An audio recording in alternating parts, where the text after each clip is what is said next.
If you go back in history, the RFS, or bushfire brigades as they were called, were just the locals. You know, usually the brigades bought their own vehicles, equipment. When we go to a call or a job, we all know what we've got to do, and when we're there, the team just functions, especially this team here at Londonderry, where I was a captain of, it functions really, really well, and everyone knows their job and what they have to do. We have certainly come across situations that we'll remember for the rest of our lives. So yes, being in the service that helps the community in times of crisis, there's always going to be things that stick in the back of your mind. I went to the Canberra fires. I went to a big debrief after that, and there was guys in tears in our debrief because some of the stuff they saw. The issue isn't at the scene, it's when you come back and you sort of got time to think about what's just occurred. But yeah, again, it's not, you know you're in the shit at the time, but you just think about getting out of it. Like, you can imagine being a 15-year-old boy and seeing a dead person in a car at 15. Like, yeah, it's...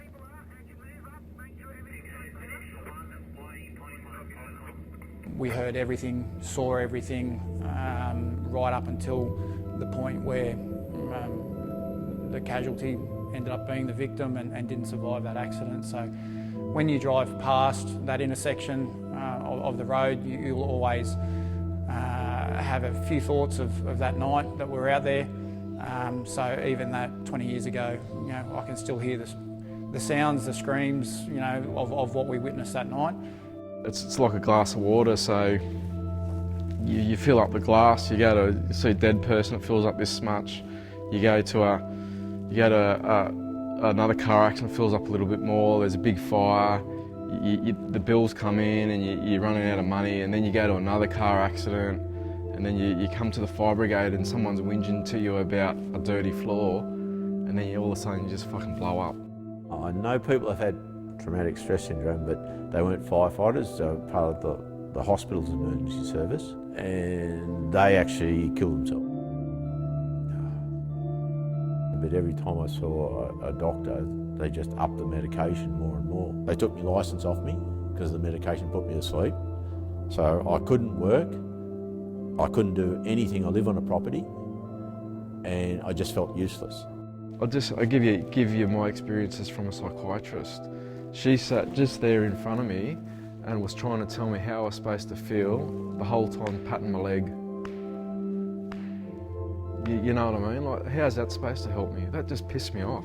I'm well aware of several members that have suffered PTSD in the past, and they love nothing better than having a good old chat about the old times, and that also assists them in their dealing with PTSD situations. Look, we're all mates.